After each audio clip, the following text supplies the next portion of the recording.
ప్రార్థన చేసుకుందాం. ప్రేమ కలిగిన మా తండ్రి, పరిశుద్ధుడు అయిన ప్రభువా, మీ పాదాలకు వందనాలు, స్తోత్రాలు చెల్లిస్తూ ఉన్నాం. ప్రేమించి మీరు మాకు అనుగ్రహించిన ప్రభు దినాన్ని బట్టి వందనాలు. దయలేని తండ్రి, స్తుతిస్తున్నాం, గణపరుస్తున్నాం, ఆరాధిస్తున్నాం. మా పాటల సమయాన్ని మీరు దీవించండి. మా స్వరాలు మీరు ముట్టండి, బలపరచండి. పాటల ద్వారా, వాద్యముల ద్వారా మీ నామానికి మహిమ తెచ్చుకోండి. ఆరాధన వర్తమానములో, ఆరాధించుట్లో ప్రభా, బలవర్తమానంలో బలపంచుకుంటలో తోడుగా ఉండండి ప్రభా. కుటుంబంగా ఇలాగ మిమ్మల్ని సేవించే కృప మీరు మాకు అనుగ్రహించినందుకు స్తోత్రాలు చెల్లిస్తున్నాం. అంత మాత్రమే కాదు, బెతనీ సంఘాన్ని కూడా ప్రభా, స్థానిక సంఘాన్ని జ్ఞాపకం చేసుకుంటున్నాం. ప్రియులను కూడా ప్రభా, వారి వారి గృహాల్లో మీరు బలపరిచి మిమ్మల్ని ఆరాధించుటకు కృప దయచేయండి. వారిని కూడా ప్రభా, కుటుంబాలుగా ఈ దినం ఆత్మీయంగా వారిని ఆశీర్వదించి ప్రభా బలపరచమని ప్రార్థిస్తున్నాం. ఇలాగ మా తండ్రి, లోకంలో మీరు మాకు ఇచ్చిన రక్షణ బట్టి కూడా స్తుతులు చెల్లిస్తూ ఈ యొక్క సమయంలో మీరు మా మధ్యలో ఉండి మమ్మల్ని బలపరిచి నడిపించమని మహిమ ఘనత ప్రభావములు మీకు ఆరోపించుకుంటూ యేసుక్రీస్తు వారి ఘనమైన నామములో స్తుతించి ప్రార్థించి వేడుచున్నాము తండ్రి, ఆమేన్.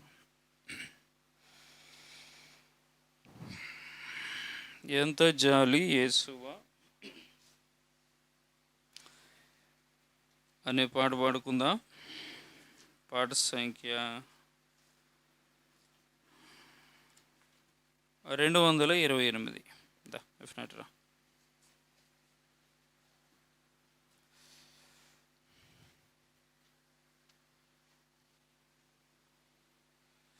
పాట సంఖ్య 228, సాంగ్ నంబర్ 228.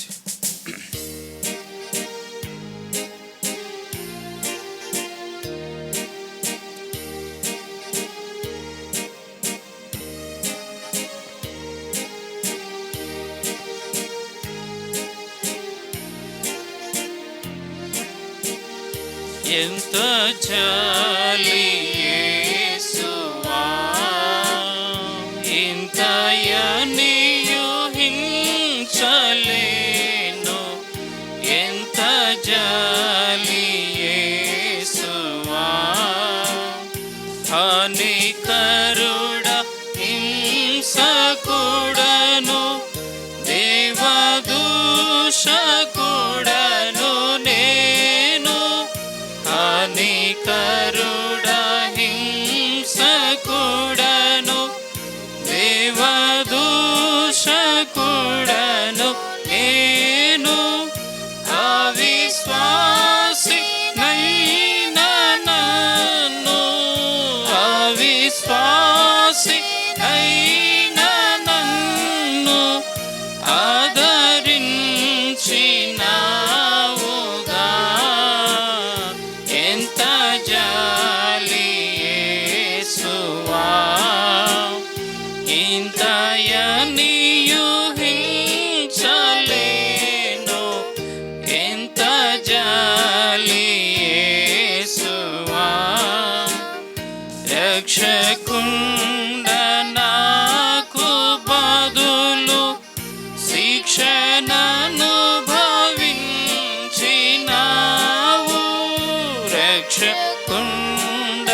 దేవుని ఆరాధించే ముందు దేవుని వాక్యంలో నుండి కొన్ని మాటలు చదువుకుందాం. రోమీయులకు రాసిన పత్రిక 9వ అధ్యాయం. Rome chapter 9 verses 19. రోమ పత్రిక 9వ అధ్యాయము 19వ వచనం. అందరం కలిసి చదువుకుందాం. రోమ 9:19. Rome chapter 9 versus 19. అట్లయితే ఆయన చిత్తమును ఎదిరించిన వాడెవడు? ఆయన ఇకను నేరము మోపనేలా అని నీవు నాతో చెప్పుదువు. మళ్ళీ చదువుకుందాం. అట్లయితే ఆయన చిత్తమును ఎదిరించిన వాడెవడు? ఆయన ఇకను నేరము మోపనేలా అని నీవు నాతో చెప్పుదువు. ఈ చదవబడినటువంటి వాక్య భాగం దేవుడి సమయంలో మనం ఆరాధించే దాని కొరకై దీవించి ఆశీర్వదించునుగాక. ఇక్కడ ఈ అధ్యాయంలో మనం చూస్తే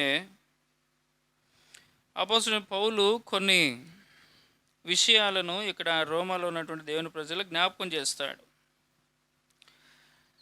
అబ్రాహాము సంతానమును గురించి జ్ఞాపకం చేస్తూ 7వ వచనంలో అంటాడు, అబ్రాహాము సంతానమైనంత మాత్రాన అందరు పిల్లలు కాదు, ఇస్సాకు వల్ల అయినటువంటి సంతానం అనబడినని చెప్తాడు. ఒకటి, ఈ అధ్యాయంలో ఉన్నటువంటి ఈ 19వ వచనంలో ఒక మాటను మనం చదువుకున్నాం కదా, అట్లయితే ఆయన చిత్తమును ఎదిరించిన వాడెవడు?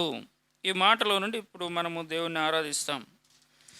ఆయన చిత్తాన్ని ఎదిరించేటువంటి వాడు ఎవడు అని అపోస్తలుడైన పౌలు అంటున్నాడు. ఇక్కడ ఎందుకన్నాడు ఆ మాట అనే దాన్ని ఇక్కడ మనం చూస్తే అబ్రాహాము ఇస్సాకును గురించి చెప్తాడు. అబ్రాహాము సంతానమైనటువంటి అంత మాత్రాన అందరూ దేవుని పిల్లలు కారు, ఇస్సాకు వలనైనటువంటి వారు దేవుని సంతానం అనబడతారు అంటాడు. తర్వాత 10వ వచనంలో మనం చూస్తే రోమ 9:10వ వచనంలో రిబ్కా గర్భములో ఉన్నటువంటి బిడ్డల గురించి మాట్లాడతాడు. పెద్దవాడు చిన్నవానికి దాసుడవుతాడు అని అంటాడు. ఆ తర్వాత ఫరో గురించి చెప్తాడు. 1వ వచనం నుండి 19వ వచనం వరకు ఉన్నటువంటి సారాంశం మనం చదువుకోవటానికి ఇవన్నీ మార్చి చదువుకుంటే బాగుండేది. అయితే ఇక్కడ 1వ వచనం నుండి 19వ వచనం వరకు ఉన్నటువంటి సారాంశాన్ని నేను మీకు క్లుప్తంగా జ్ఞాపకం చేస్తున్నా. ఫరో గురించి దేవుని యొక్క ఉద్దేశం ఏమై ఉన్నది అనే దాన్ని ఇక్కడ పౌలు అంటాడు. 17వ వచనం, మరియు లేఖనము ఫరోతో ఇలాగ చెప్పెను, నేను నీ యందు నా బలము చూపుటకును నా నామము భూలోకమందంతటా ప్రచురమగుటకును అందునిమిత్తమే నిన్ను నియమించాను. ఫరోను కూడా అంటాడు, నేను ఫరోని ఎందుకు నియమించాను అనేది ఆ మాటను పలికి దేవుని యొక్క బలాన్ని చూపించడానికి నేను ఫరోని నియమించాను అంటాడు. రెబెకా యొక్క గర్భంలో 2 బిడ్డలు ఉన్నారు కదా, వారిని ఎందుకు నేను ఇద్దరిని ఉంచానంటే పెద్దవాడు చిన్నవానికి దాసుడు అవుతాడు అని అంటాడు. ఇంకో విషయం ఏం జ్ఞాపకం చేసుకున్నాము, అబ్రాహాము సంతానము ఇస్సాకు సంతానము 7వ వచనంలో మనం చూస్తే అబ్రాహాము సంతానమైనంత మాత్రాన అందరూ దేవుని బిడ్డలు గారు, ఇస్సాకు వల్ల అయినది దేవుని యొక్క సంతానం అనబడును అని ఈ 3 సందర్భాలు చెప్పి ఇప్పుడు ఇక్కడ అపోస్తలుడైన పౌలు అంటాడు 15వ వచనం చూడండి. 15వ వచనం చదవండి. అందుకు మోషేతో ఇలాగూ, ఎవరిని కరుణింతునో వారిని కరుణింతును, ఎవని ఎడల జాలి చూపిస్తానో వారి ఎడల నేను జాలి చూపిస్తాను అని అంటాడు. ఆ తర్వాత 17వ వచనంలో ఫరో గురించి చెప్పి 18వ వచనంలో అంటాడు, కావున పౌలు దేవుని గురించి అంటున్నాడు, కావున ఆయన ఎవరిని కనికరింపగోరునో వారిని కనికరిస్తాడు, ఎవరిని కఠినపరచగోరునో వారిని కఠినపరుస్తాడు. 19వ వచనంలో ఇప్పుడు అంటాడు, అట్లయితే ఆయన చిత్తమును ఎదిరించిన వాడు ఎవడు? ఇది మనము ఆరాధనలోనికి ఈ మాటను జ్ఞాపకం చేసుకుంటాం. ఆయన చిత్తమును ఎదిరించగలిగిన వాడెవడు అని అంటాడు. ఎందుకు ఈ మాట పలికాడు ఇక్కడ? ఇప్పుడు మనం ఆరాధన చేసుకునేది ఈ యొక్క చిన్న మాటలో నుంచే. చదవండి 19వ వచనం. ఏ మాటలోనే ఇప్పుడు మనం ఆరాధన చేసేది? చదవండి ఒకళ్ళు. 19. అట్లయితే ఆయన చిత్తమును ఎదిరించిన వాడెవడు? చాలు. అట్లయితే ఆయన చిత్తమును ఎదిరించిన వాడెవడు? ఎందుకు పౌలు ఈ మాట అన్నాడు? అబ్రాహాము సంతానం గురించి, ఇస్సాకు సంతానం గురించి ఆయన ఈ విధంగా చెప్తున్నాడు. అబ్రాహాము సంతానమైనంత మాత్రాన అందరూ దేవుని బిడ్డలు కాదు, ఇస్సాకు వలన కలిగినటువంటి వారి సంతానమే దేవుని బిడ్డలు, అది ఆయన చిత్తం. తర్వాత మరి ఏశావు యాకోబుని రిబ్కా యొక్క గర్భంలో ఉంచాడు. వీళ్ళిద్దరిని కమల పిల్లలుగా దేవుడు ఏర్పాటు చేసి పెద్దవాడు చిన్నవానికి దాసుడవుతాడు అన్నాడు. దేవుని చిత్తం అది. ఫరోని మరి ఎందుకు ఆ యొక్క ఐగుప్తు దేశంలో దేవుని ప్రజలను కఠినపరుచుతున్నాడు అని అంటే, దేవుని యొక్క బలం ఏంటో ఫరోకు చూయించటానికి దేవుడు అలాగనే చేస్తూ వచ్చాడు అనే దాన్ని ఇక్కడ చెప్తున్నాడు. అంటే ఇప్పుడు దేవుని యొక్క చిత్తాన్ని ఎదిరించగలిగిన వాడెవడు అని అంటాడు ఇక్కడ. వాస్తవమే కదా. దేవుని చిత్తాన్ని ఎదిరించటానికి ఎవరికి కూడా అర్హత లేదు. దేవుని యొక్క చిత్తాన్ని ఎదిరించటానికి ఎవరికి కూడా జ్ఞానము లేదు. అయితే లోకంలో ఉన్నప్పుడు మన పట్ల దేవుని యొక్క చిత్తాన్ని మనము ఎదిరించి నడిచిన వారం.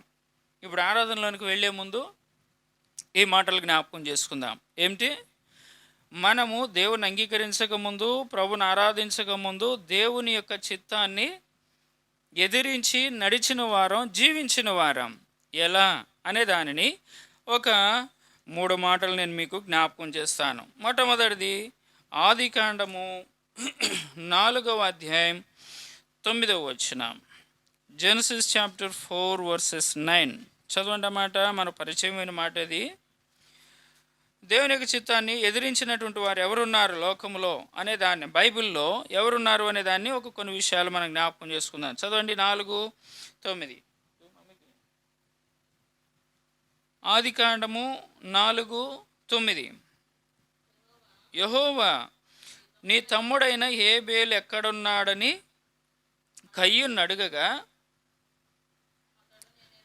అతడు నేను ఎరుగను, నా తమ్మునికి నేను కావలి వాడనా నేను. తరువాత ఏమంటాడు? చాలండి, నా తమ్మునికి నేను కావలి వాడనా. ఎవరితో అన్నాడు ఇక్కడ కయ్యూను? చెప్పాలి, మీకు కూడా తెలుసు కదా, చిన్నపిల్లల సండే స్కూల్ కథలో చెప్తారు కయ్యూను ఏబేలు గురించి. నా తమ్మునికి నేను కావలి వాడనా అని అంటాడు. ఎవరితో అన్నాడు కయ్యూను? అంటే ఇక్కడ దేవుడు ప్రశ్నించినప్పుడు దేవుని యొక్క ప్రశ్నకు కయ్యూను ఏం చేశాడు? చెప్పాలి, వింటున్నారా? కయ్యూను దేవుని యొక్క ప్రశ్నకు ఏం చేశాడు? ఎదురు చెప్పాడు. నేనేమైనా కావలి వాడనా అన్నాడు. అయితే అప్పటికి ఏం జరిగింది? హేబేలుని చంపేశాడు. హేబేలు యొక్క రక్తము నేల మీద ఒలికించబడింది. నేలలో నుండి హేబేలు యొక్క రక్తము దేవునికి మొరపెట్టింది. అసలు హేబేలుని దేవుడు కయ్యూనికి ఎందుకు ఇచ్చాడు? తమ్ముడుగా ఉండటానికి ఇచ్చాడు. ఇవాడ గుర్తుపెట్టుకోవాలి. దేనికి ఇచ్చాడు కయ్యూనికి హేబేల్ని? ఫస్ట్ ఆదాములకి ఎవరు పుట్టారు? తొందర చెప్పలేదు అనుకో, టైం ఎక్కువైపోద్ది. కయ్యూనికి హేబేల్ని ఎందుకు ఇచ్చాడు? తమ్ముడుగా ఉండటానికి ఇచ్చాడు. అది ఎవరి చిత్తం? దేవుని యొక్క చిత్తం. కాబట్టి హేబేలు కయ్యూనికి తమ్ముడుగా ఉండుట దేవుని చిత్తం. కానీ కయ్యూను ఏం చేశాడు? హేబేలు మీద పడి చంపేస్తూ వచ్చాడు. ఈ సమయంలో మనం కూడా గుర్తుంచుకోవాలి, దేవుని యొక్క చిత్తాన్ని ఎదిరించి జీవించిన వాడు కయ్యూను. మన ప్రారంభ వాక్యం ఏంటి? చదవండి అన్నమాట. రోమీయులకు రాసిన పత్రిక 9వ అధ్యాయము 19వ వచనం. Rome chapter 9 versus 19. అయితే ఆయన చిత్తమును ఎదిరించిన వాడు ఎవడు? దేవుని యొక్క చిత్తాన్ని ఇక్కడ ఎదిరించాడా లేదా కయ్యూను? తమ్ముడుగా ఉండటానికి హేబేల్ని దేవుడు కయ్యూనికి ఇస్తే ఆయన చంపివేసి మరలా దేవుడు వచ్చి కయ్యూని అడిగితే ఏమంటాడు? నా తమ్ముడికి నేను నీకు తమ్ముడుగా ఇస్తే వాడిని చంపేసి మరలా నేను అడుగుతుంటే "ఆ, నేను నా తమ్ముడికి కావలివాడనా అని అంటున్నావే." కాబట్టి దేవుని యొక్క చిత్తాన్ని ఎదిరించగలిగిన వారు ఎవరు? అందుకే మనం ఫస్ట్లో జ్ఞాపకం చేస్తూ వచ్చాను. ఏంటి? మనము కూడా లోకంలో జీవించినప్పుడు దేవుని ఎరుగక ముందు దేవుని యొక్క చిత్తాన్ని మనము కూడా ఎదిరించిన వారము. ఎలా? ఒకటి, కయ్యూను వలె. ఎదిరించినటువంటి కయ్యూని యొక్క జీవితము ఎలా ఉంది? దేవుని వాక్యంలో మనం చూస్తే అక్కడే చూడండి, 10వ వచనం వినా 11 చూడండి, అక్కడ 12వ వచనం, ఆదికాండము 4:12, నీవు నేలను సేద్యపరచునప్పుడు అది తన సారమును ఇక మీదట ఇయ్యదు. ఈయనెవరు? కయ్యూను, నేలను సేద్యపరిచేవాడు. దేవుడు అంటున్నాడు, ఇప్పుడు నా యొక్క ఏమంటాడు ప్రారంభ వాక్యంలో, నా యొక్క చిత్తాన్ని నీవు ఎదిరించావు. తమ్ముడుగా నేను నీకు హేబేలునిస్తే అది నా చిత్తం అయ్యింది. నీవు హేబేలుకి అన్నగా ఉండాలి, కయ్యూనికి తమ్ముడుగా హేబేలు ఉండాలి. ఇది దేవుని యొక్క చిత్తం. ఈ యొక్క దేవుని యొక్క చిత్తాన్ని కయ్యూని ఏం చేస్తూ వచ్చాడు? ఎదిరించాడు, తమ్ముడిని చంపేశాడు. ఇప్పుడు అలా చేసిన దాన్ని బట్టి కయ్యూని యొక్క జీవితం ఏమైంది? 12వ వచనం ఇప్పుడు చదవండి. అది తన సారమునియ్యదు కయ్యూనిక, నీవు చేసిన దాన్ని బట్టి, నా యొక్క చిత్తాన్ని నీవు ఎదిరించిన దాన్ని బట్టి, నీవు నేలను సేద్యపరచున్నప్పుడు అది తన సారాన్ని ఇక మీదటి నీకు ఇయ్యదు. ఒకటి, దాని యొక్క సారాన్ని ఇయ్యదంట. రెండవది, నీవు భూమి మీద తనకి జీవితం అంతా రెండవది దిగులు పడుతూ జీవిస్తాడు. మూడవది, దేశదిమ్మరివై ఉండువనెను. చాలు. తర్వాత దేశదిమ్మరి వై ఉంటావు. ఆఖరిగా దేవుడు అంటాడు 14వ వచనములో, ఇప్పుడు కయ్యూను అంటాడు, అయ్యో భూమి సారాన్ని ఇయ్యదా నేను చేసిన దాన్ని బట్టి? దేవుని యొక్క చిత్తానికి నేను ఎదిరించిన దాన్ని బట్టి, దేవుని యొక్క చిత్తాన్ని నేను ఎదిరించిన దాన్ని బట్టి ఏంటి తనకు కలిగిన నష్టం? భూమి తన సారాన్ని ఇయ్యదు. రెండవది, దిగులు పడుతూ తన యొక్క జీవితాన్ని గడపాల్సిందే. మూడవది, దేశ దిమ్మరైపోతూ వచ్చాడు. ఇప్పుడు అంటాడు 14వ వచనంలో ఏమంటాడు? కయ్యూని అంటున్నాడు, అయ్యో నా దోష శిక్ష నేను భరింపలేనంత గొప్పది. చూసారా ఎందుకు వచ్చింది ఇప్పుడు ఈ పరిస్థితి కయ్యూనికి? దేవుని యొక్క చిత్తాన్ని ఎదిరించాడు. ఏం చేశాడు? దేవుని యొక్క చిత్తాన్ని ఏం చేశాడు? దేవుని చిత్తాన్ని ఎదిరించాడు. మనకి జీవితంలో కూడా పరిశీలన చేసుకుంది, దేవుని ఆరాధించింది. దేవుని బిడ్డలంగా మనం కూడా చేయబడక ముందు, ప్రభువుని ఎరక్క ముందు, దేవుని యొక్క భయం మన హృదయంలోనికి రాకముందు, దేవుని యొక్క సిలువ యొద్దకు మనం వెళ్ళక ముందు, ఆయన యొక్క రక్తంలో మన యొక్క పాపలు కడుగక ముందు, కడుక్కొనక ముందు మనం కూడా ఎటువంటి వారం? కయ్యూను వలె దేవుని యొక్క చిత్తాన్ని ఎదిరించి జీవించిన వారు. కాబట్టి ఇక్కడ 3 నష్టాలు కయ్యూను పొందుకున్నాడు. ఆఖరికి అంటున్నాడు, అయ్యో నా యొక్క దోష శిక్ష నేను భరింపలేనంత గొప్పది. రెండవ మాట చూద్దాం రండి. సంఖ్యాకాండం 16వ అధ్యాయం 1-2 వచనాలు చదవండి. Numbers chapter 16 versus 1 and 2. లేవీకి ముని మనవడును కహాతుకు మనవడును ఇస్సాహారు కుమారుడు నగు కోరహు రూబేనీయులలో ఎలియాబు కుమారులైన దాతాను అబీరాములను పెలేతు కుమారుడైన ఓనును యోచించుకొని ఇశ్రాయేలులో పేరు పొందిన సభికులను సమాజ ప్రధానులైన 250 మందితో మోషేకు ఎదురుగా లేచి ఏం చేశారంట? వీళ్ళు మోషేకి ఎదురుగా లేచారు. మోషేకి ఎందుకు ఎదురుగా లేవాలి? వీళ్ళు ఎందుకు ఎదురుగా లేవాలి? ఇక్కడ వీళ్ళు ఏమంటారంటే, మోషే అహరోనులకు విరోధంగా పోగుపడి. చాలు. మోషేకు ఎందుకు ఎదురుగా లేచారు? మన ప్రారంభ వాక్యం ఏంటి? ఆయన చిత్తమును ఎదిరించు వాడెవడు? మోషే నాయకుడిగా ఉండటం దేవుని యొక్క చిత్తం. ఈ యొక్క ప్రజలందరూ కూడా మోషేని అనుసరించి నడుచుకోవటం దేవుని చిత్తం. జాగ్రత్త గమనించాలి. మోషే ఇశ్రాయేలు ప్రజలకు నాయకుడిగా ఉండటం ఎవరి చిత్తం? దేవుని యొక్క చిత్తం. వీరందరూ కూడా మోషేను అనుసరించి నడుచుకోవాలి అనేటువంటిది దేవుని యొక్క చిత్తం. అయితే ఈ దేవుని చిత్తాన్ని ఇప్పుడు వీళ్ళు ఏం చేస్తున్నారంట? కోరహు, దాతాను, అబీరాములు, తర్వాత ఓను.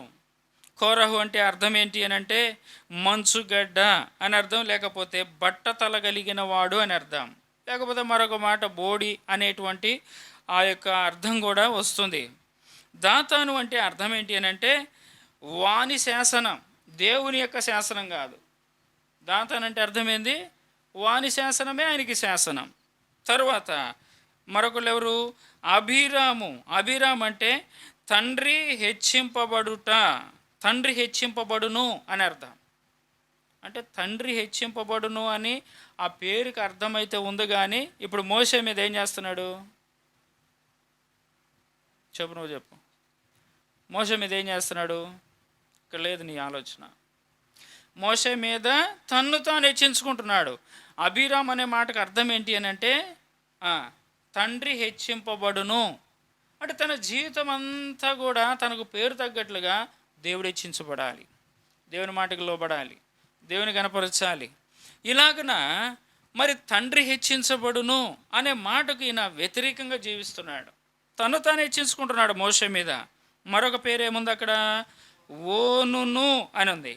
ఓను అని అంటే బలము అని అర్థం, లేకపోతే మరొక మాట సూర్యుడు, బలముతో ఉదయించు సూర్యుడు. బలము లేకపోతే సూర్యుడు అనేటువంటి అర్థాలు వస్తాయి. ఈయన బలముగా ఉండాల్సింది దేవుని యొక్క చిత్తములో ఉండి మోషేను దేవుడు ఏర్పాటు చేసుకున్నాడు, దేవుని యొక్క చిత్తం అది అయ్యున్నది అని గుర్తెరిగి జీవించవలసినటువంటి ఓను, మోషేకి అనుసరించి నడుచుకోవాల్సినటువంటి ఓను, ఇలాగన బలముగా దేవుని కొరకు జీవించవలసినటువంటి ఓనును ఈ ఓను ఏం చేస్తున్నాడు? ఇప్పుడు దేవుని యొక్క చిత్తాన్ని ఎదిరించేవాడుగా. ఇప్పుడు ఈ నలుగురు కూడా దేవుని చిత్తాన్ని వీళ్ళు ఏం చేస్తున్నారు?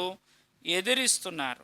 దీన్ని బట్టి దేవుడు ఏం చేశాడు? చూడండి, అక్కడ 24వ వచనం, 16వ అధ్యాయం 24వ వచనం. అప్పుడు యెహోవా మోషేకు ఇలాగ సెలవిచ్చెను, కోరహు, దాతాను, అభిరాముల యొక్క నివాసముల చుట్టుపట్ల నుండి తొలగిపోవుడని జనసమూహంతో చెప్పుము. ఎవరు చెప్పారు ఈ మాట? దేవుడు చెప్పాడు. అంటే ఇప్పుడు వీళ్ళందరి మీద కూడా దేవుని యొక్క కోపం వచ్చింది. దేవుని యొక్క చిత్తాన్ని ఎదిరించినటువంటి ఈ యొక్క నలుగురు, తర్వాత 250 మంది, వీళ్ళందరి మీదకి ఒకటి దేవుని చిత్తాన్ని ఎదిరించిన దానిని బట్టి వీరిపైకి దేవుని యొక్క కోపం వచ్చింది.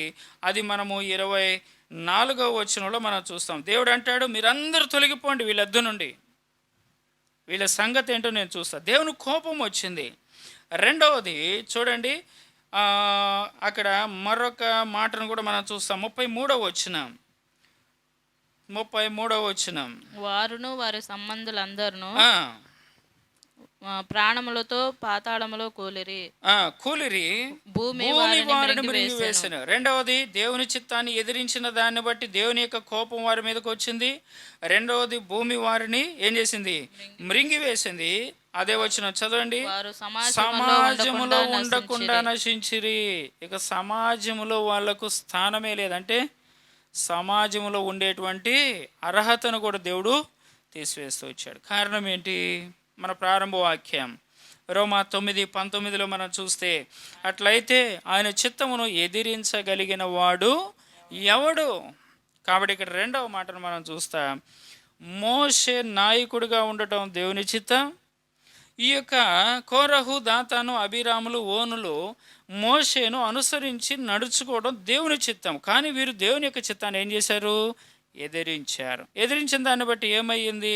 దేవుని యొక్క కోపం వారి మీదకి వచ్చింది. వారి యొద్ద నుండి అందరూ సర్వ సమాజం మీరు దూరంగా వెళ్ళిపోండి, వాళ్ళ సంగతి ఏంటో నేను చూస్తాను. దేవుని కోపం వచ్చింది. తర్వాత ఏం జరిగింది? భూమి వారిని మృంగివేసింది. మూడవది, సమాజంలో వారు లేకుండా నశించిపోయారు. మూడవ మాటను మనం చూస్తాం రండి. మూడవదిగా మొదటి సమూయేలు గ్రంథం 25వ అధ్యాయం 10వ వచనం. 1 Samuel chapter 25 verses 10. నాబాలు దావీదు ఎవడు? యెషయ కుమారుడు ఎవడు? తమ యజమానులను విడిచి పారిపోయిన దాసులు ఇప్పుడు అనేకులున్నారు. నేను సంపాదించుకుని అన్నపానములను, నా గొర్రెల బొచ్చు కత్తిరించు వారి కొరకు నేను వధించిన పశుమాంసమును తీసి నేను బొత్తిగా ఎరుగని వారికి ఇత్తునా. చాలు. ఇక్కడ ఏమంటాడు? ఇప్పుడు 10వ వచనంలో దావీదు ఈ యొక్క నాబాలు పనివారికి, నాబాలు యొక్క ఆస్తికి, గొర్రెలకు ఒకప్పుడు ఏం చేశాడంట? అర్థమవుతుందా? అర్థమవుతుందా? నాబాల్ అనేటువంటి కర్మేలులో ఎక్కడ ఉంటుంది ఒక మాట, ఎక్కడది? 2వ వచనం. కర్మేలులోని మాయోను నందు ఆస్తి గలవాడొకడు కాపురం ఉండేను. అతడు బహుభాగ్యవంతుడు. ఆయన యొక్క ఆస్తి వివరాలన్నీ ఉంటాయి. ఇప్పుడు దావీదు అంటాడు, అరణ్యంలో ఉండి, అయ్యా మనకు ఆహారం తక్కువగా ఉంది. ఒకప్పుడు మనము ఆ యొక్క ఆస్తిపరుడైనటువంటి ఆ యొక్క నాబాలు ఉన్నాడు కదా కర్మేలులో.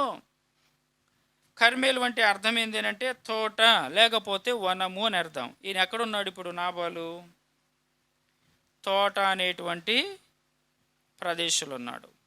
లేకపోతే 2వ మాట వనము అని అర్థం.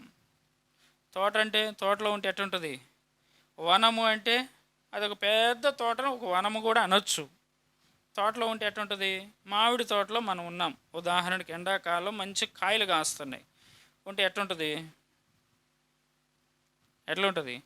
ఏ కాయ కావాలంటే ఆ కాయ కోసుకొని, కొంతమందికి ఏమో కొబ్బరి ముక్క లాంటి కాయ తినాలని ఉంటుంది, కొంతమందికి ఏమో చక్కగా ముక్కలుగా కోసుకొని తినాలని ఉంటుంది, కొంతమందికి ఏమో ఎటుంటుంది రసంకాయ తినాలని ఉంటుంది. రకరకాల ఆశ కోరుకుంటుంది. అక్కడ ఉంటే ఏం తక్కువ ఉండదు.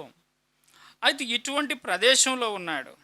తర్వాత కర్మేలులోని ఎక్కడున్నాడంట? మాయోను నందు. 2వ వచనం.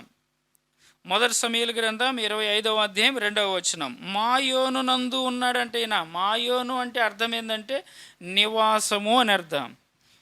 చక్కని నివాసంలో ఉన్నాడు.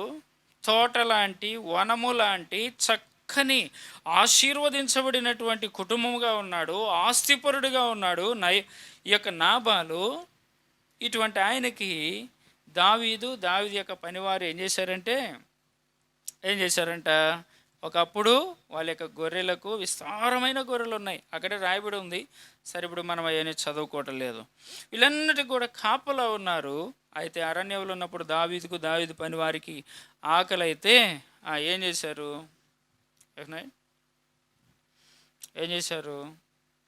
దావీదు వెళ్ళి, ఇంటిలో జాగ్రత్తగా వినాల, కథలాగా చెప్తున్నా, అర్థమవుతుంది, గుర్తుపెట్టుకోవాలి మీరు కూడా. కర్మేలులోని మాయోను అనేటువంటి పట్టణంలో నాబాలు అనేటువంటి ఆస్తి కలిగిన వాడు ఉన్నాడు. ఆయన దగ్గరికి వెళ్ళి దావీదు అంటున్నాడు, వాళ్ళ పనివారిని అరణ్యంలో ఉండి ఆకలవుతూ ఉంటే అక్కడికి వెళ్ళి ఏమంటాడు? భోజనానికి ఏం తీసుకురండి, ఒకప్పుడు మనం వాళ్ళకి ఎంతో సహాయం చేశాం కదా అని చెప్పి అక్కడ పంపిస్తే, ఇప్పుడు 10వ వచనం చదవండి. దావీదు పనివారు ఈయన దగ్గరకు వచ్చారు. వచ్చినప్పుడు ఇప్పుడు నాబాలు అంటున్నాడు. 10వ వచనం చదవండి. మనకు పరిచయమైన మాటే. నాబాలు దావీదు పనివారు వచ్చి చెప్పారు, అయ్యా నాబాలు గారు, దావీదు మీకు ఒకప్పుడు మేము వాళ్ళ పని వాళ్ళము, మీకు ఎంతో సాయం చేశామయ్యా, కాబట్టి ఇప్పుడు మాకు కొంత ఆహారం యొక్క అవసరం ఉంది, మీ దగ్గరకు వెళ్తే ఇస్తాడని పంపించాడు దావీదు, కాబట్టి కొంత ఆహారం ఇవ్వండి అని అంటే, ఇప్పుడు అంటున్నాడు 10వ వచనంలో, దావీదు ఎవడు? యెషయా కుమారుడు ఎవడు? తమ యజమానులను విడిచిపోయి పారిపోయిన దాసులు ఇప్పుడు అనేకులు ఉన్నారు. చాలు. ఇప్పుడు ఈయన ఏం చేస్తున్నాడు? దావీదు దేవుని యొక్క చిత్తంలో ఉన్నాడు. జాగ్రత్త గమనించండి. ఇది ఏం చేశాడు? దావీదు దేవుని యొక్క చిత్తంలో ఉన్నాడు కాబట్టి అరణ్యంలో ఉన్నాడు. ఒకవేళ దేవుని చిత్తంలో కనుక లేకపోతే ఆయన అరణ్యంలో ఉండాల్సిన అవసరం లేదు, ఆయనకు ఆకలి అవ్వాల్సిన అవసరత రాదు, ఈ నాబాలు యొక్క కుటుంబం దగ్గరకు అసలు వచ్చేవాడే కాదు. ఇదంతా దేవుని యొక్క చిత్తం. దేవుని చిత్తములో ఉన్నటువంటి ఈ యొక్క దావీదును ఈయన ఏం చేస్తున్నాడు?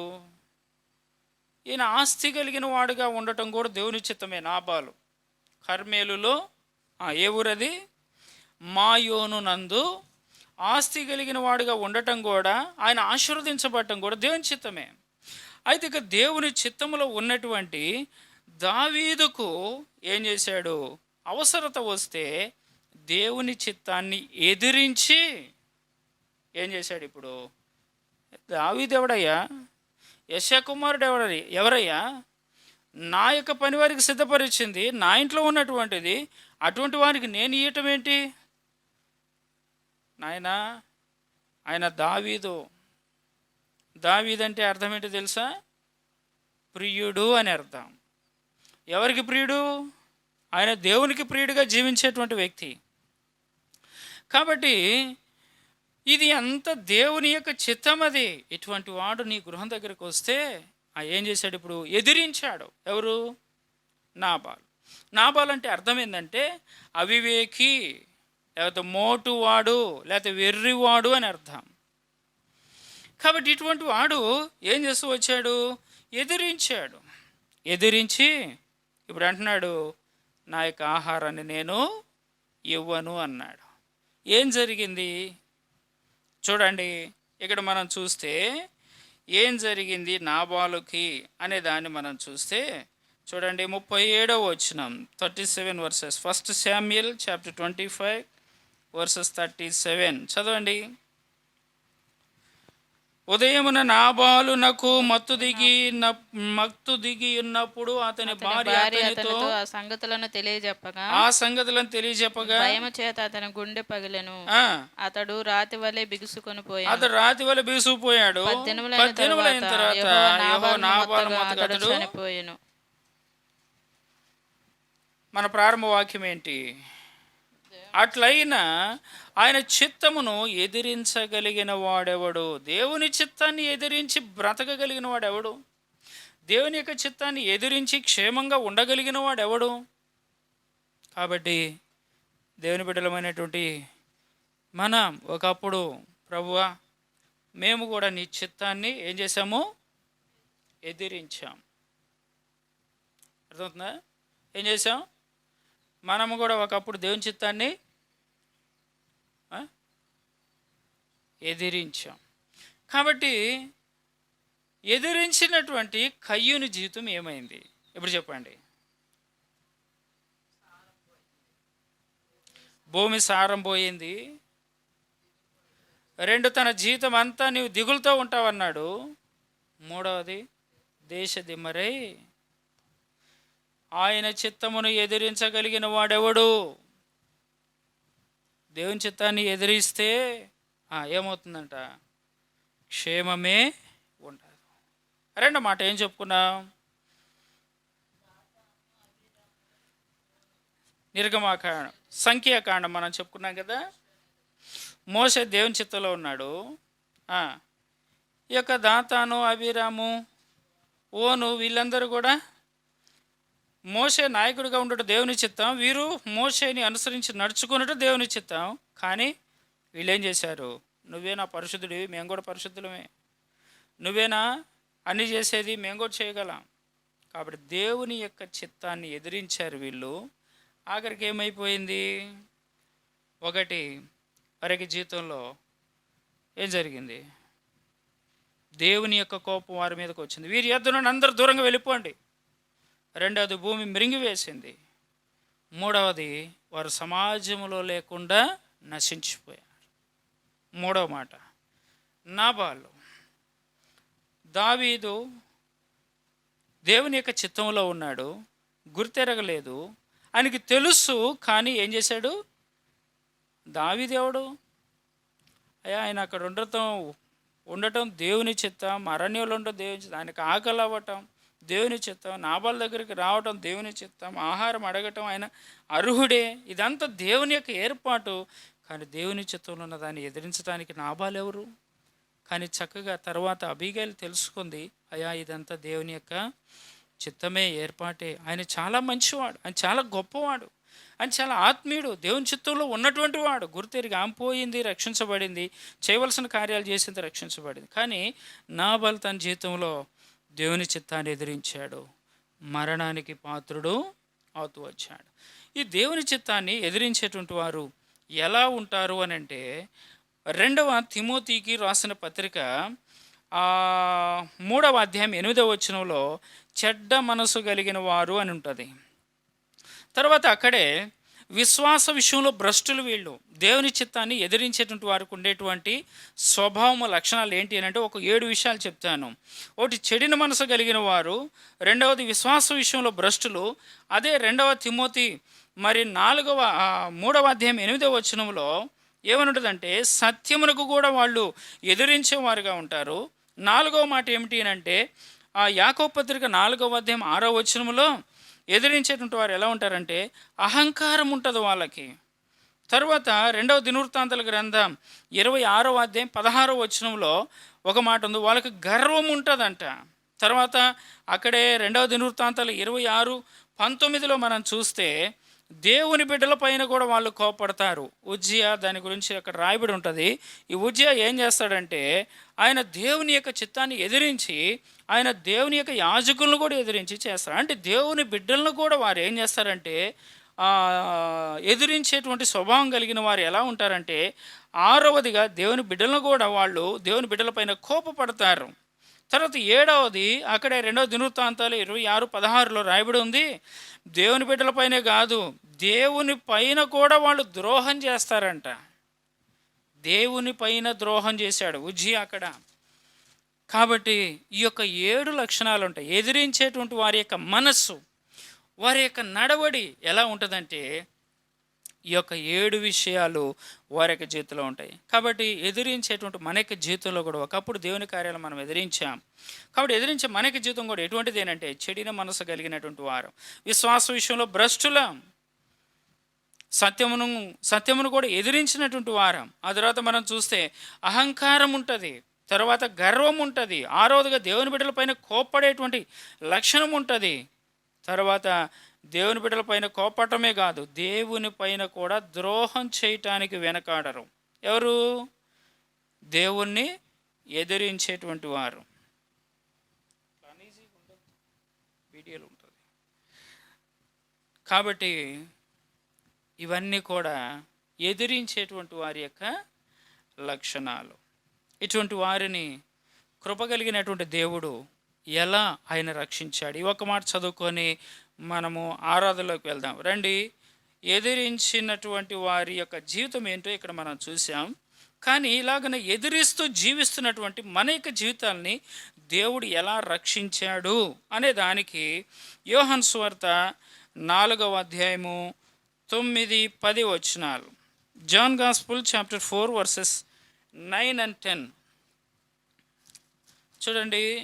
John gospel chapter 4 verses 9th verses and 10th verses చూడండి. 4వ అధ్యాయము 9-10 వచనాలు. ఆ సమరయ స్త్రీ యూదుడవైన నీవు సమరయ స్త్రీ అయిన నన్ను దాహమునకిమ్మని ఎలాగ అడుగుచున్నావని ఆయనతో చెప్పెను. ఎలయనగా యూదులు సమరయులతో సాంగత్యం చేయరు. చూసారా ఏమంటుంది? సమరయ స్త్రీ అయిన నన్ను నువ్వు దాహమునకిమ్మని నువ్వు ఎట్లా అడుగుతున్నావు? యూదుడు అయ్యుండి. ఆమె ఎక్కడి నుండి వచ్చింది? సమరయలోని సుకారు అనేటువంటి గ్రామం నుంచి యాకోబు అనేటువంటి బావి దగ్గరకు వచ్చింది. దానికి చరిత్ర ఆధారంగా మనం చూస్తే ఆ దూరం ఒక క్రోసెడు దూరం ఉంటుందంట. సరే ఇప్పుడు నేనంట ఇక్కడ 9వ వచనంలో ఏమంటది? యూదుడవైన నీవు సమరయ స్త్రీ అయిన నన్ను. యేసుప్రభువారేమో యాకోబు బావి దగ్గర కూర్చొని ఉన్నాడు. ఈమెమో సమరయ స్త్రీలో సుకారు అనే ఊరు నుంచి ఈ బావి దగ్గరకు ఒక ఏం తెచ్చుకుందో? ఒక బిందె తెచ్చుకుందేమో. ఏం తెచ్చుకొని ఉంటుంది? ఒక కుండ తెచ్చుకుంది. వాక్యంలో కుండ అని ఉంటుంది కదా అక్కడ. కాబట్టి ఆమె ఒక కుండ తీసుకొని వచ్చింది. ఉదాహరణకి మనం కూడా అనుకుందాం, మేము కూడా చిన్నప్పుడు 7th క్లాసు 8th క్లాసు చదివేటప్పుడు పెదపాలెం అనే ఊరిలో ఉన్నప్పుడు పెదపాలెం నుంచి వలభాపురం అని అక్కడికి పోయి మంచినీళ్ళు తీసుకురావాలి. దాదాపుగా 6-7 కిలోమీటర్లు ఉండొచ్చు నాకు తెలిసి, అయితే ఒక 5 కిలోమీటర్లు ఉంటుంది అనుకుంటా.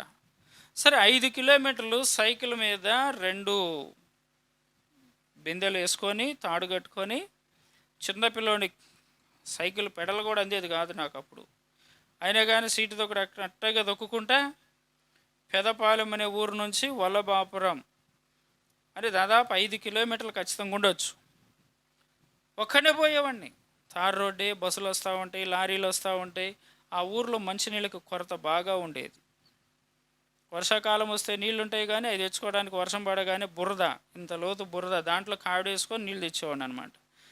ఎందుకు చెప్తున్నానంటే, నీళ్లు తెచ్చుకోవాలి అంటే అది ఎంతో కష్టం. 5 కిలోమీటర్లు ఒట్టి సైకిల్ వేసుకొని 2 బిందెలు కట్టుకొని దానికి 5 కిలోమీటర్లు పోయి ఒక్కడిని ఆ చిన్న వయసులో వెళ్తావు. నువ్వు వెళ్తావా? 10th క్లాస్కి వచ్చావు, మన కుట్ట దగ్గరకు పోయి రావాలంటే. కానీ 7th క్లాస్ 8th క్లాస్ ఆ టైంలో నేను సైకిల్ వేసుకొని 5 కిలోమీటర్ల దూరం అక్కడ అవన్నీ కూడా వేరే చెట్లు అవన్నీ ఉంటాయి. అన్నింటిలో వెళ్ళేటప్పుడు వచ్చేటప్పుడు ఒకసారి ఏమీ రాకపోతే భయం వేసేది నాకు. ఎవరిని వస్తే బాగుండేసాయి అనుకుంటా వచ్చేవాడు భయం వేసినప్పుడు. కాబట్టి అట్లా నీళ్ళు అంత దూరం పోయి తీసుకురావాలంటే ఇంట్లో చెప్పేవాళ్ళు, అయ్యా మంచినీళ్ళు లేవు ఇంట్లో, కొంచెం తీసుకురాపో అంటే ఇక అక్కడే నీరసం వచ్చేది ఇంట్లోనే. ఇక అట్లాగే బిందెలు కట్టుకోవాలి. అట్లాగే సైకిల్కి గోనె పట్ట ఒకటి వెనక సీటుకి వేసుకొని దానిపైన బిందెలు వేసుకొని అట్లాగే తొక్కుకుంటా పోవాలి 5 కిలోమీటర్లు. మళ్ళీ అక్కడ పోయి ఇవన్నీ పట్టుకొని నేను ఒక్కనే లేపి బిందెలు దాని మీద పెట్టుకోలేను. ఎవరైనా హెల్ప్ ఉంటే వాళ్ళ కోసం హెల్ప్ కోసం చూసేవాడిని. అంకుల్ కొంచెం ఇది పైకి ఎత్తి పెట్టరా, నేను పట్టుకుంటా, మీరు పట్టుకొని పైకి ఎత్తి పెట్టరా. అది పెట్టిన తర్వాత ఆ నీళ్లు పోకుండా దానిపైన ఒక టవల్ వేసుకోవాలి. వెళ్ళి మళ్ళీ 5 కిలోమీటర్లు ఇంటికి వచ్చిందాకా ఆ టవల్ వేసుకొని స్పీడ్ తొక్కకూడదు. మళ్ళీ సైకిల్లో స్పీడ్ తొక్కితే ఏమైద్ది? నీళ్ళు పోతాయి.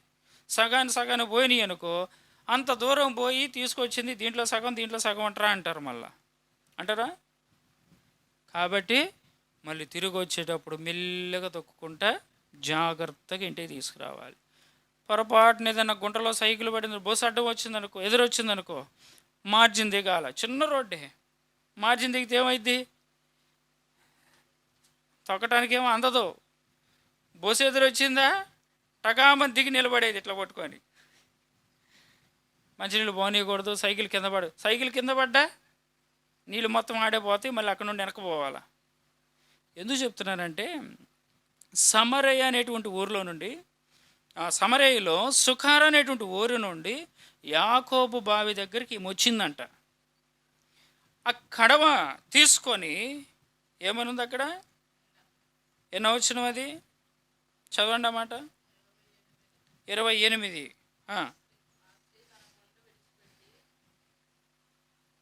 ఆ స్త్రీ ఆ కుండ విడిచిపెట్టి, చాలు కుండ తీసుకొని వచ్చింది.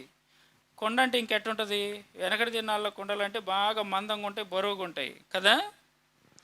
అది తీసుకొని మోసుకుంటా ఇక్కడ దాకా రావాలా. ఇక్కడికి రాగానే ఈ బావి దగ్గర ఎవరున్నారంట? యేసుప్రభు వారు ఉన్నాడు. యేసుప్రభు వారు ఉండి ఏమంటున్నాడు? ఇప్పుడు ఏమో అక్కడ నుండి ఇక్కడికి ఒట్టి మనిషి కుండను పట్టుకొని రావడంతో ఈ చేత్తో కాదు దూరం పట్టుకొని, ఈ చేతిని పూట కానీ ఈ చేత్తో కాదు దూరం పట్టుకొని, ఈ చేతిని పూట ఈ చేత్తో మార్చుకొని అట్లా పాపం వచ్చి ఉండవచ్చు. ఇంట్లో కూడా ఏ కొన్ని పనులు చేసుకొని ఈ మంచినీళ్ళ కోసం వచ్చి ఉండవచ్చు. ఇక్కడికి వచ్చిన తర్వాత ఇప్పుడు ఏమంటుంది యేసుప్రభు వారు? ఏమంటున్నాడు చదవండి, 6వ వచనం.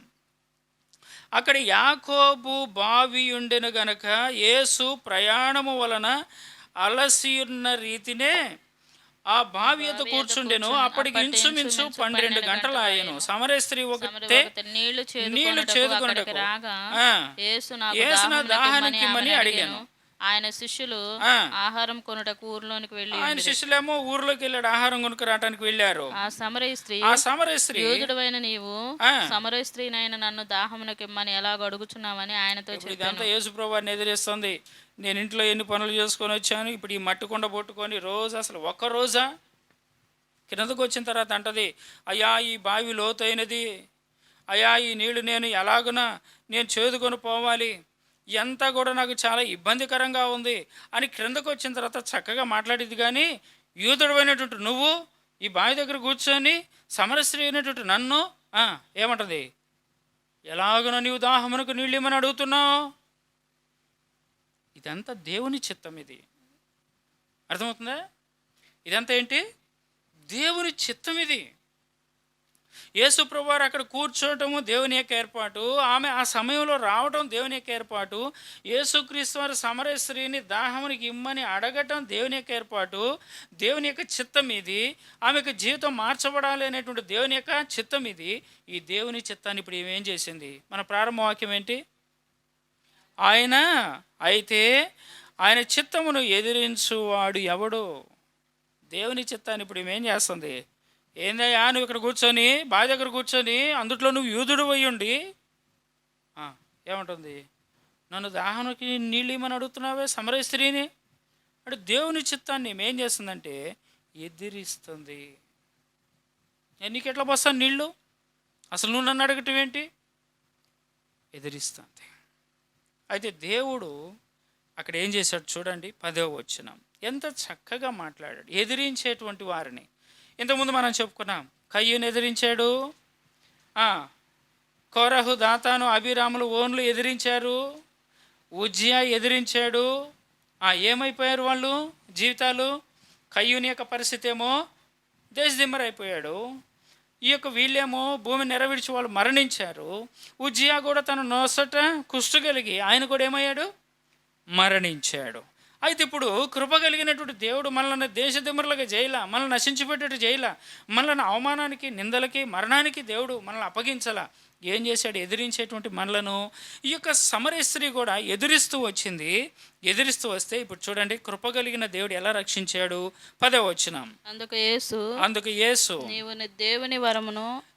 దేవుని వరమును నాకు దాహమునకిమ్మని నిన్ను అడుగుచున్న వాడెవడో అదియో ఎరిగి ఉంటే నీవు ఆయనను అడుగుదువు, ఆయన నీకు జీవజలం ఇచ్చునని ఆమెతో చెప్పాను. ఇప్పుడు ఎంతో ధీరంగా అంటున్నాడు, అమ్మా పాప నువ్వు ఇంటి దగ్గర ఎంతో పని చేసుకొని ఉంటావు, ఆ మట్టి కుండ పట్టుకొని నువ్వు ఊరిలో నుంచి బావి దగ్గరికి నువ్వు క్రోసుడు దూరం సుమారుగా, తిరిగి సరైన ఆధారం లేదు కానీ చరిత్ర చెప్తున్నటువంటి ఒక ఆనవాళ్ళు, ఇంత దూరం నడుచుకొని వస్తున్నావు.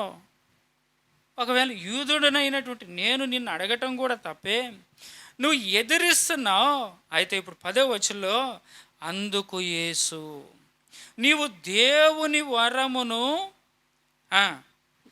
నాకు దాహమునకి నిన్ను అడుగుచున్న వాడే ఎవరు? అది ఎరిగి ఉంటే ఆయనను అడుగుదువు, తర్వాత ఆయన నీకు జీవజలం ఇచ్చునని ఆమెతో చెప్పాను.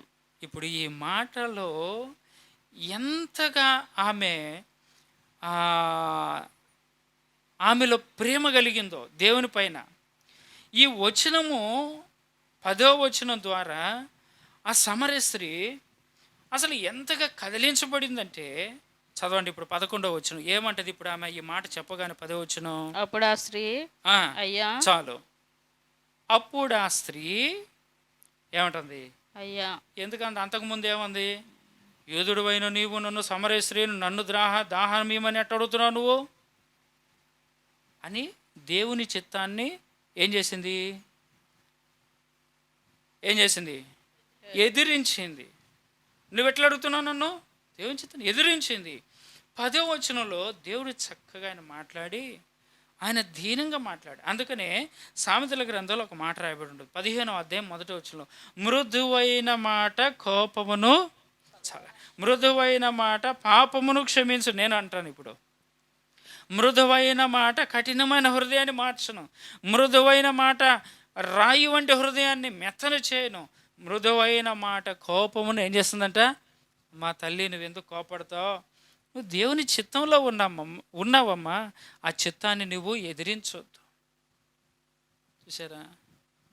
మనం కూడా అలాగనే ఎదిరిస్తూ మందిరానిక మారు మనసు పొందటమా, బాప్తిసం తీసుకోవటమా, అమ్మా సండే స్కూల్ ఉంది వెళ్ళిపో అంటే, నేను సండే స్కూల్కి పోవాలా?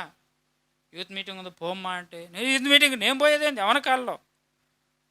దేవుని చిత్తంలో నీవు ఉన్నావు, కానీ దాన్ని ఏం చేస్తూ వచ్చామంట? ఎదురిస్తూ వచ్చాం. కాబట్టి కృప కలిగినటువంటి దేవుడు కయ్యోనిని, ఆ యొక్క కోరహు వారితో ఉన్నటువంటి వారిని, 2వ దినవృత్తాంతాల గ్రంథం 16వ అధ్యాయంలో ఉజ్జియాని, వారిని దేవుడు నశింపచేశాడు, మరణానికి అప్పగించాడు. కానీ కృప కలిగినటువంటి దేవుడు నీ దగ్గరకు నా దగ్గరకు ఈనాడు మనము దేవుని బిడ్డలంగా చేయబడటానికి యేసుప్రభు వారు ఏం చేశాడంటే అని ఎంతో దీనంగా మాట్లాడుతూ వచ్చాడు. 4వ అధ్యాయం 10వ వచనంలో. అందుకని ఇప్పుడు ఆ మాటలు విని ఈ సమరయ స్త్రీ అంటది 11వ వచనంలో, అప్పుడు ఆ స్త్రీ అయ్యా, చాలా మాట పిలిచిందంటే ఏమని పిలిచింది? అయ్యా అని పిలిచింది. ఆమె హృదయంలో ఎంత నెమ్మది కలిగితే అయ్యా అని పిలుస్తుంది.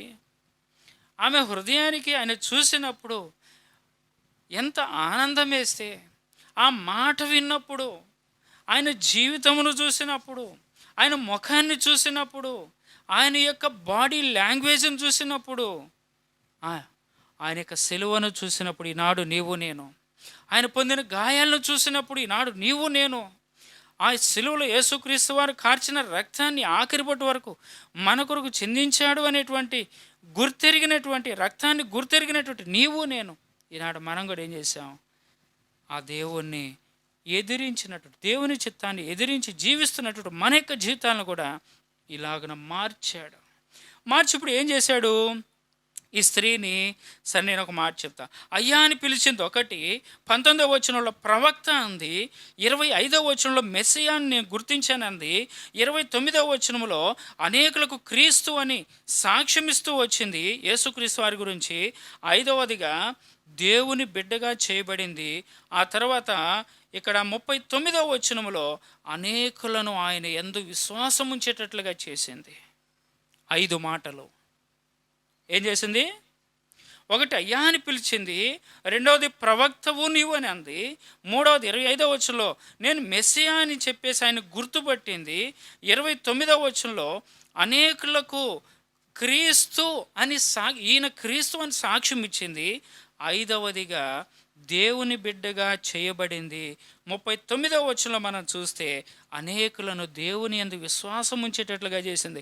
ఈనాడు దేవుని యొక్క శిలువ కార్యం చేత యేసుక్రీస్తు వారి ద్వారా, ఆయన పొందినటువంటి దెబ్బల ద్వారా, రక్తం ద్వారా, ఆయన యొక్క మరణం ద్వారా, తిరిగి లేచుడు ద్వారా ఈనాడు మనలను కూడా ఎదిరించినటువంటి సమరయ స్త్రీని మార్చి రక్షణలోనికి నడిపించి దేవుని బిడ్డగా చేసినట్టుగా దేవుడు మనలను కూడా ఏం చేశాడు? ఆయన బిడ్డలుగా చేశాడు. ఇందుకు మనం దేవుణ్ణి ఆరాధించాలి. మన ప్రారంభ వాక్యం ఏంటి? చదవండి, ఆ మాట చదువుకుని ఆరాధనలోకి వెళ్దాం. రోమిలికి రాసిన పత్రిక 9వ అధ్యాయము 19వ వచనం. Rome chapter 9 versus 19. అందరం కలిసి చదువుకొని మనము ఆరాధనలోకి వెళ్దాం. చదవండి. అట్లయితే ఆయన చిత్తమును ఎదిరించిన వాడు చాలు. ఆయన చిత్తాన్ని ఎదిరించేవాడు ఎవడు? ఫస్టే చెప్పాను నేను మీకు, అబ్రాము గురించి, ఇస్సాకు గురించి. అది ఆయన చిత్తం.